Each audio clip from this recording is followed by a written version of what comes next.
What's going on, guys? Welcome to another vlog. Today's my first full vlog here in Madrid, Spain, and I'm gonna bring you guys along today. So I'm gonna take you guys along and share my experience and my itinerary, and hopefully you guys will find some informative or not informative, but some value in this video. And so right now we are walking from the Lavapies neighborhood, which is about a 9-minute walk to Huertas, and which is where I'm staying in an Airbnb in Lavapies. So let's head over there and check it out.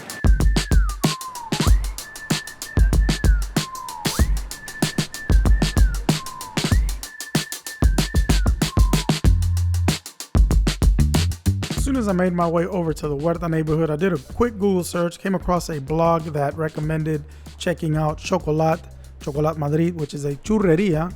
Can't come to Madrid and not try the churros, right? We ended up going here and having breakfast. We were starving, and if you know me, I love an oat milk cappuccino, which was the first thing I ordered, along with some bacon and eggs and some bread. And then we got to the goods. We ordered some churros with the chocolate, and they were very delicious. Just keep in mind that they don't serve them fresh from 12 to 5 p.m. Guys, that was really good. I'm not a chocolate expert by any means, but it was a really good mix between dark and milk chocolate, not too sweet at all, and I really enjoyed that. Okay, so that was really delicious. Chocolat, very affordable for us three. That was 28 euros.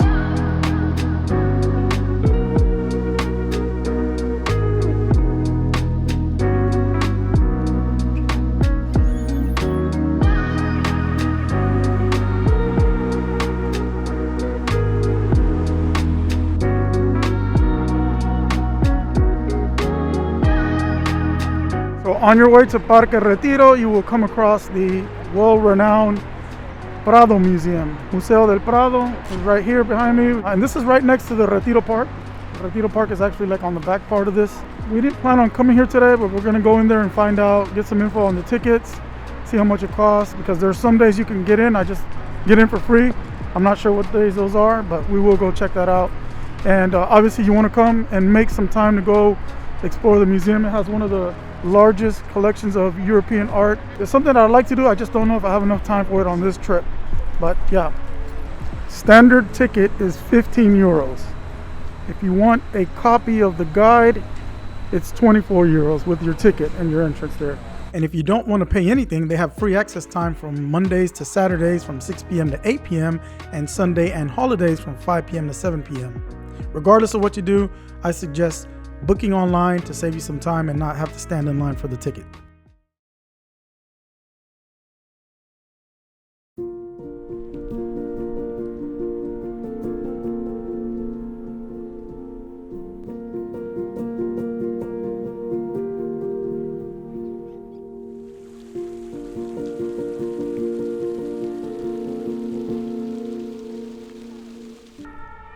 All right, guys, I have made it to El Retiro Park, the green oasis of the city of Madrid, the lungs of Madrid.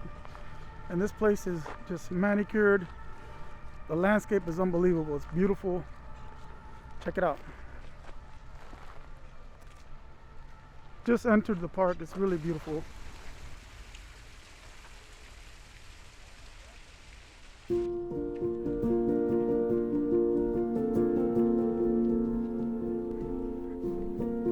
So right now we're just walking through El Bosque del Recuerdo. I didn't know this, I just found out. This is a UNESCO World Heritage Site. This was actually planned back in the mid-1500s, and it was originally named El Buen Retiro. But the park actually became like a royal garden for King Felipe IV in the 1600s, 1632. So this is why it looks this way. It's like, it used to be a royal garden. It's beautiful, and everything is just so neat and nice. We're headed over to the Glass Palace, I believe it's what it's called. We're gonna go check that area out, and I'm just gonna keep showing you guys as I go. All right, this is an awesome thing to come do here in Madrid, and it's free.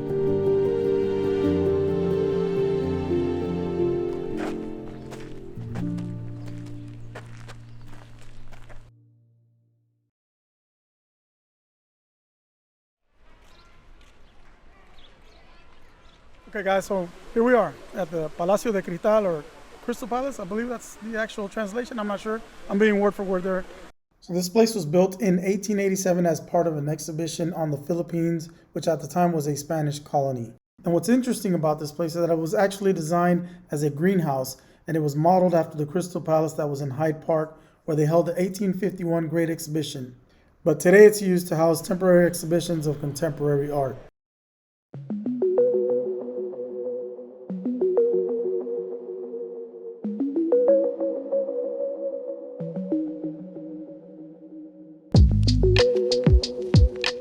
So right next to the Palacio de Cristal is El Palacio de Velazquez, which used to be a museum, and it's named after the architect Ricardo Velázquez. And what they do now, it just houses temporary exhibitions. It's free admission to get in. And by the way, the entrance to the Palacio de Cristal is also free. All right, guys, a little fun fact about the exhibition that you guys can see behind me and all over in here. It's from one single artist. Her name is Vivian Suter. Suter, I believe is how you say it.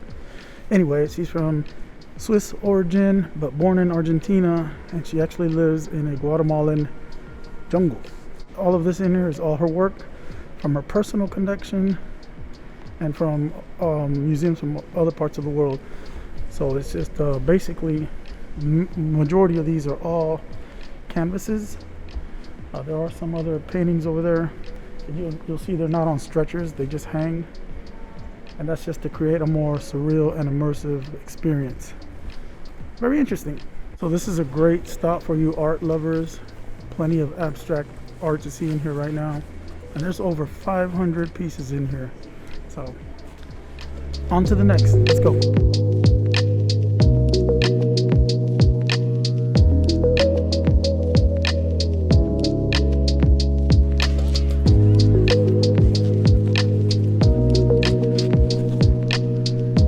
El Estanque del Retiro, which is an artificial lake that was made here, and you can rent boats out there and just go around the lake here. Right there you have the monument to King Alfonso XII. That's just a really nice monument there made out of marble and bronze. I'm gonna go over there and check out the walk of the statues at Paseo de la Estatuas. I wish I had more time, or maybe in the summertime it might be a little bit nicer to come out here and row around in the boats over there, the rentals.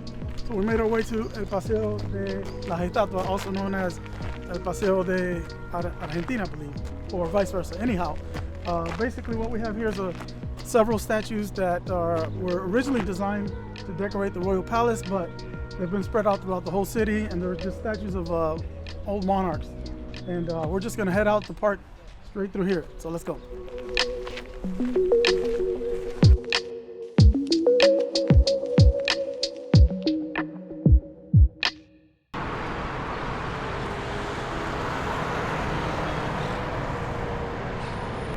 All right, guys, so leaving the park, you're gonna come across if you go north, you're gonna come across the Plaza Independencia here in Madrid.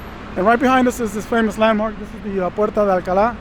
It's a neoclassical style gate here that resembles kind of like the Paris's Arc de Triomphe. This is the first of its kind here in Europe. It's the triumphal modern art in Europe. But yeah, just wanted to show it to you guys here. It's a neoclassical style, like I said, built in 1778.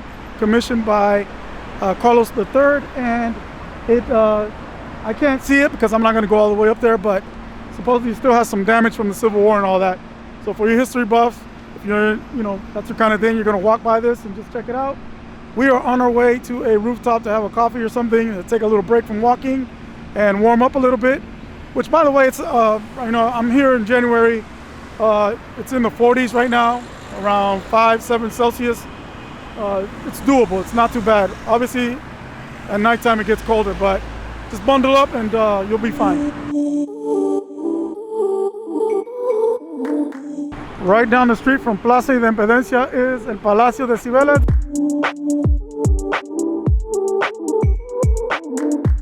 And then right in the center here is Puente de las Cibeles, which is a really nice fountain here in this roundabout. And we're headed over there across the street where I'll show you guys that really nice Metropolis building. A lot of neoclassical architecture around this area, and right over there is the rooftop, which I'm going to show you guys as well.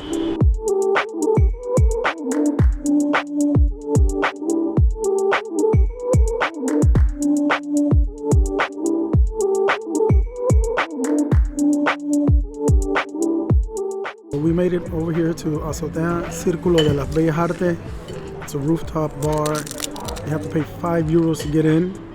And we're over here just relaxing. Got a little glass of Tempranillo Rioja and some pork rinds. I'll get you the exact name because I don't have the menu in front of me. And some croquetas. The croquetas are amazing. It's got this creamy cheese inside. So the €5 is, to me, it's worth coming up here. The views of the entire city here are spectacular. We have the Palacio de Cibeles right in front of me. I'm going to show you guys here in just a moment. It's like a lounge vibe here with some chill music.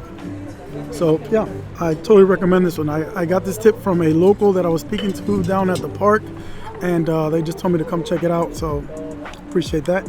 So definitely a nice place to come check out. Nice and crispy top there, tender bottom part pork, delicious. All right guys, we are heading out. I think we're going to Gran now, but just to let you guys know, they have spectacular views here, and the sunset, you can come enjoy it. I was talking to the bartenders here, and the summertime here is they say it's a great time. They have like a hour-long wait outside, and the rooftop is just really popping. So make note of that if you're here during the summer.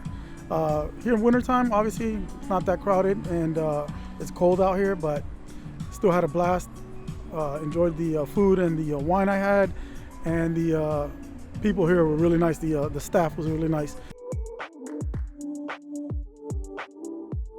Okay guys, that's the building where we were at the rooftop right there. But right here, I'm at the Metropolis building right behind me. Famous landmark here in Madrid. It's got this bow arch design, and it's just a really cool building.